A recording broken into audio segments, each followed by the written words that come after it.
So H2k has initially started this talk of the EU bailout, and they're requesting about 850,000 euros or 1 million US dollars for all the American viewers.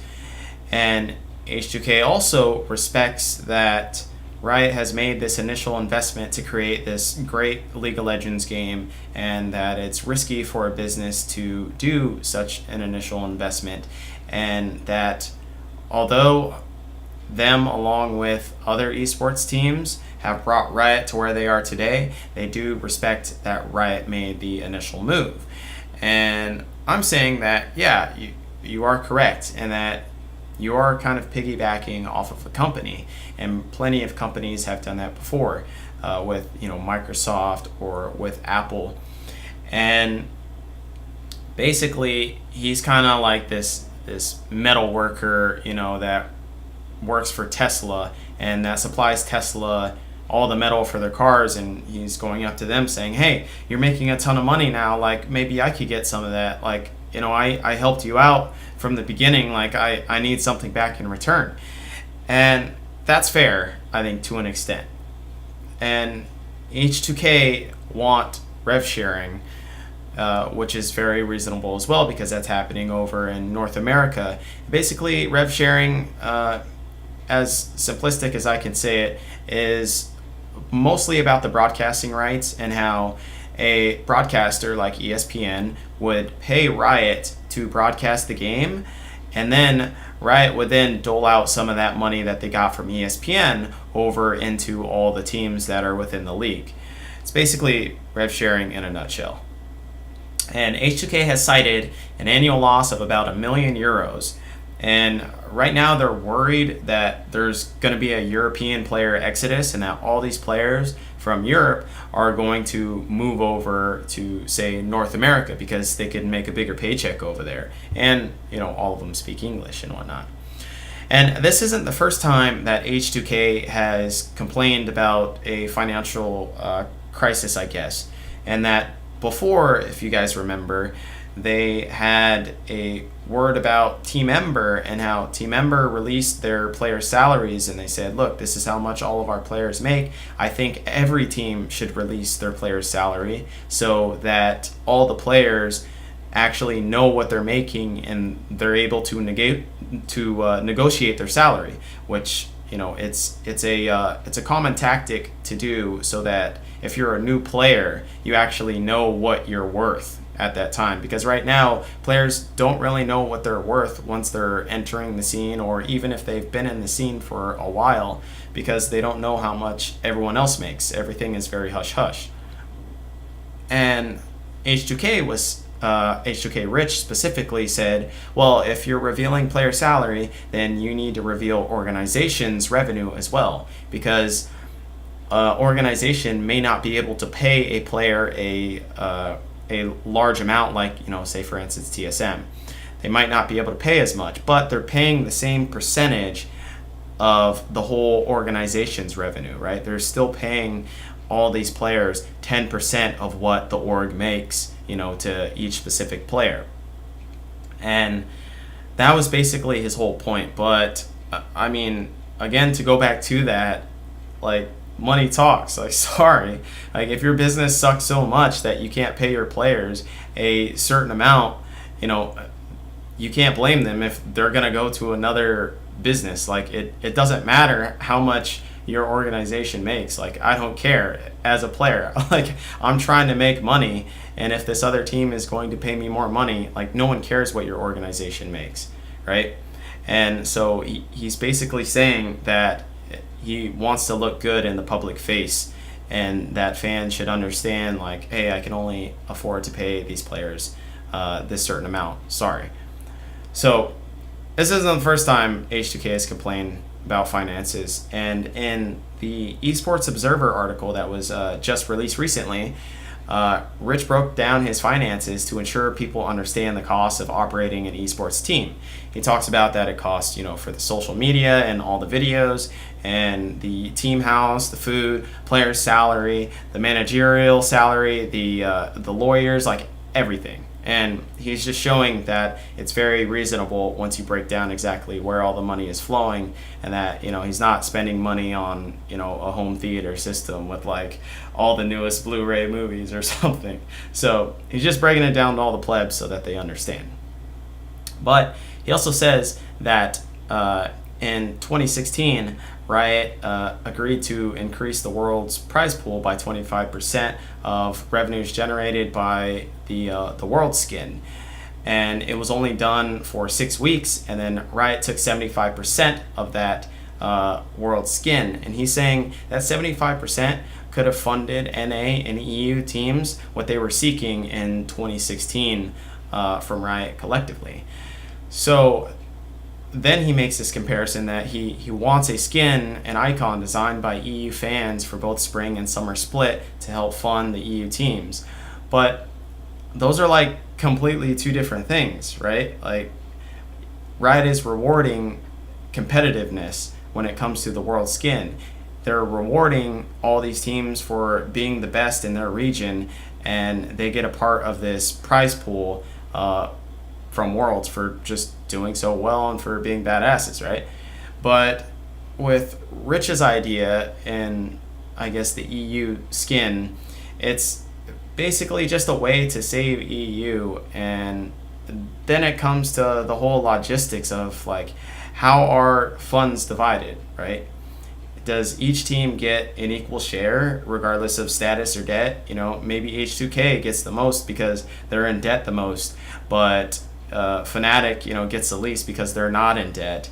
But then again, do Fnatic and G2 get more because they're bigger brands that have, brought significant revenue to EU? Or is it like tenure based, and that Fnatic gets the most because they're the oldest org, and that Rocket gets the second most? And also, I think the biggest problem is, why does EU get a skin but no other region gets a skin to fund their teams? Because the world skin was for everybody, right? Not just for EU. And it was also for those who were in the world's group. So Riot wasn't favoring a specific region. And so we know that all these other teams, they're going into debt. And when you first start a business, it's pretty much given that you're going into debt because you're risking this long-term success for this short-term tank. And when you start a business, you have to get a loan and you have to do that. So all these other regions, and all these other teams are still in debt. So why is it fair that EU gets a skin but all these other regions don't? And then there's the argument on Reddit of, well, why not just give them money from another skin, right? But that's just giving them money, without them doing anything. Like, if you give them money from the Star Guardian skin lineup, like, EU didn't deserve, like, they didn't do anything in order to earn that money. That's like giving someone money that I made in the stock market. Like, they didn't do anything to deserve that money. I'm just giving them money. And at least with the EU skin, the EU region skin, it's them somewhat earning it. And throughout this article, he keeps citing that Riot makes billions annually, and even in his the whole H2k open letter, they say that Riot makes billions and billions, and it's not proportional for the esports teams. But he wants a skin handout, and it sounds like the automotive industry bailout that happened in America. And I'll break this down very simplistically in that basically GM and Chrysler wanted a loan from the US government, and they said, hey, look, if you guys don't give us a loan, we're going to basically crash, and all these Americans are going to lose a job. So there will be millions of people laid off. And so America gave them a loan, and we did a whole tax thing about it, and so it was using Americans' tax dollars. And the general American populace was angry because, fuck, me as a pleb, I don't get a loan, if I'm in trouble. Like, if I either file for bankruptcy or, I'm screwed from my $50,000 debt that I have or whatever.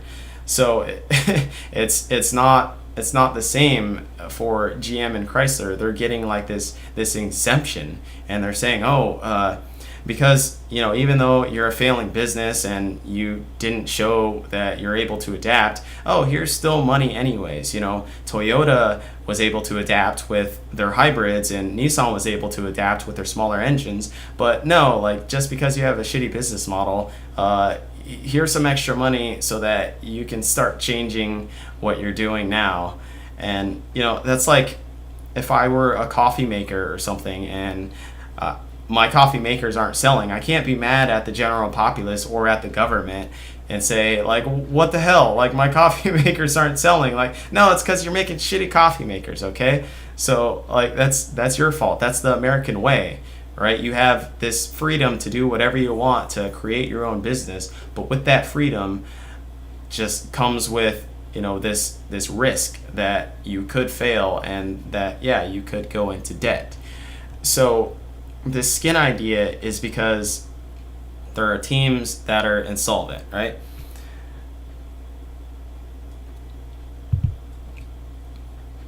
And what makes it similar to a bailout is that Riot are bailing out a specific region, right? The automotive industry bailed out GM and Chrysler, or at least the US government did. And Riot is bailing out EU. Not NA, not LCK, not LMS, not LoL Esports as a whole. And so it basically puts these other regions at a handicap because they didn't get bailed out. Like, you don't see GPL teams getting bailed out because they're probably in debt too. Because like I said before, starting a business, you're going to have to get a loan and you're going to have to go into debt. So, like, what do these other, regions get out of it? So all these other regions don't get their debt erased, essentially. So Riot can't bail out EU because they would need to do it for other regions in the future. And then we have Jacob Wolf's article recently from ESPN, which talks about EU splitting into 4 regions of London, Paris, Berlin, and Barcelona.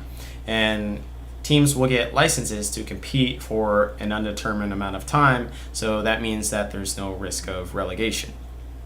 And the top teams of those 4 regions will compete in a group stage to qualify for Worlds, and that's similar to like the GPL and how there's a whole bunch of regions, and then the top teams of those like go into a group stage and then qualify over into Worlds. Same thing.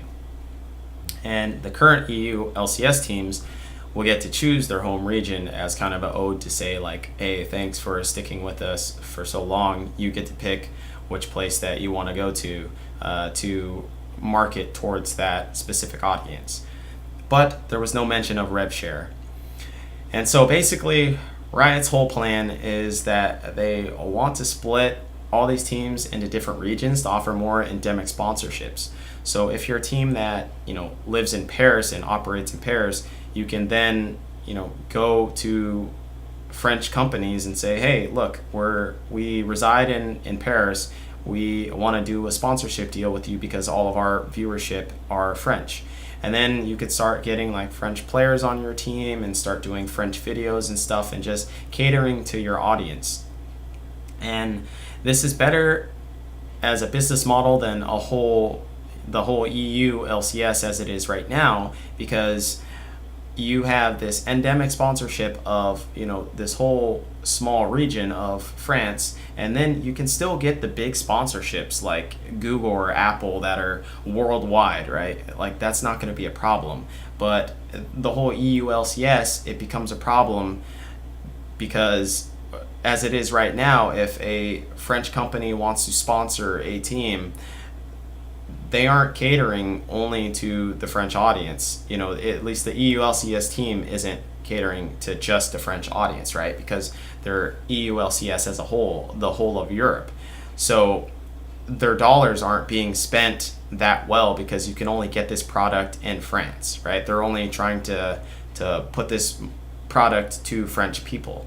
So this is Riot's way of saying, hey, we're allowing you guys to get more endemic sponsorships. So it's a smart idea for the long run, but it doesn't really solve the short-term problems, right? Still. And I'm not saying I do have all the answers for that. I mean, maybe they could look at other games like Counter-Strike Go and how they have a skin system for the majors, right? Maybe LoL should do that. And that basically each team has their own sticker that fans can apply to their own guns. And so 50% of each sticker bought goes to that team. So, Team Vitality would get 50% of each sticker that's sold. And then the other 50% goes to the broadcaster, like E-League or whatever for Counter-Strike, or maybe it goes to the prize pool. I don't really know what the other 50% does, but you can make that shit up. And then players have their own stickers, and that 50% of that goes to the player. So C9 Shroud is a very popular player, and so each sticker that is sold on the market for him, he had like a DreamHack sticker or something. So each DreamHack Cloud9 Shroud sticker would then go to that player specifically. So maybe League of Legends can do something similar of, team skins or something. But it's basically putting the onus onto the team and not specifically brushing it off to the whole region like H2k Rich's idea, and that you should be responsible for your own marketing and you shouldn't just shove it off onto a whole region as a whole. And I know that rev sharing is a big problem, and yes, I agree that should be done for EU, but to say like a skin or something should be done just to save EU, and then you would have to do that for all other regions. So it just becomes this problem of favoritism, right?